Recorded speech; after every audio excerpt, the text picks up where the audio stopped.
అదే RTV app వార్తల్ని క్షణాల్లో చదివే అవకాశం ఉంటుంది. ఒక న్యూస్ పేపర్, ఒక టెలివిజన్ ఛానల్ మీ చేతుల్లో ఎప్పుడూ ఉంటాయి.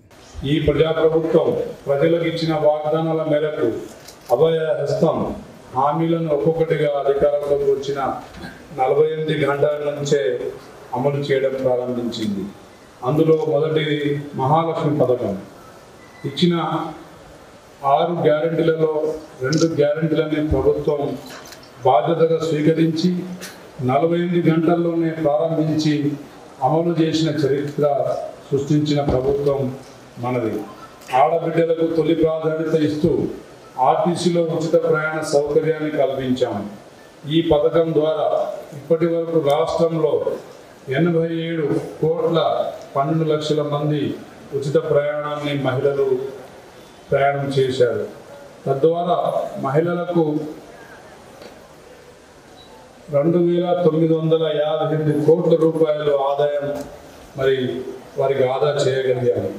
ఈ మహాలక్ష్మి పథకం కింద జిల్లాలో ఇప్పటి వరకు మన జిల్లాలో 55 లక్షల మంది మహిళలు ఉచిత రవాణా సౌకర్యాన్ని వినియోగించుకోగా దీని ద్వారా మహిళలకు 2,279 లక్షలు అంటే 2 కోట్ల పైనే మన మహిళలకు జిల్లాలో దీని ద్వారా ఆదాయం సమకూరింది. పేదలకు వరప్రదాయిని రాజీవ్ ఆరోగ్యశ్రీ పథకం 10 లక్షలకు పెంపు. రాష్ట్రంలో నిరుపేద సైతం కార్పొరేట్ ఆసుపత్రికి వెళ్ళి ఖరీదైన వైద్యాన్ని పొందాలన్న లక్ష్యంతో ప్రజాప్రభుత్వం అధికారంలో రాగానే రాజీవ్ ఆరోగ్యశ్రీ కింద ఉచితంగా అందించే వైద్య చికిత్సల పరిమితిని 5 లక్షల రూపాయల నుంచి 10 లక్షల రూపాయలకు పెంచింది. కొత్తగా 123 చికిత్సలను ఈ పథకంలో చేర్చింది.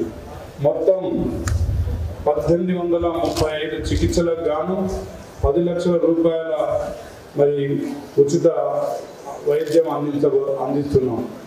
ఈ పథకం వల్ల మన జిల్లాలో 10,876 మంది పేదలు చికిత్స పొందగలిగారు. ఇందుకు గాను 22 కోట్లు 90 లక్షల 374 రూపాయల ఖర్చు ప్రభుత్వం చేశాము. అదేవిధంగా 500కే గ్యాస్ వంట సిలిండర్ పంపిణీ. ఆడబిడ్డల కన్నీళ్లు తుడవాలన్న లక్ష్యంతో ప్రారంభించిన మహాలక్ష్మి పథకంలోని మరో పథకం 500 రూపాయలకే వంట గ్యాస్ ఇవ్వాలన్న ఆలోచన. ఈ కార్యక్రమాన్ని ఈ ఏడాది ఫిబ్రవరి 27న ప్రారంభించాం.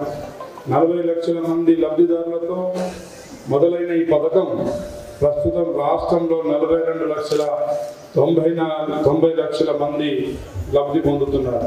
16 లక్షల మందికి లబ్ధి చేకూరుతా ఉన్నది.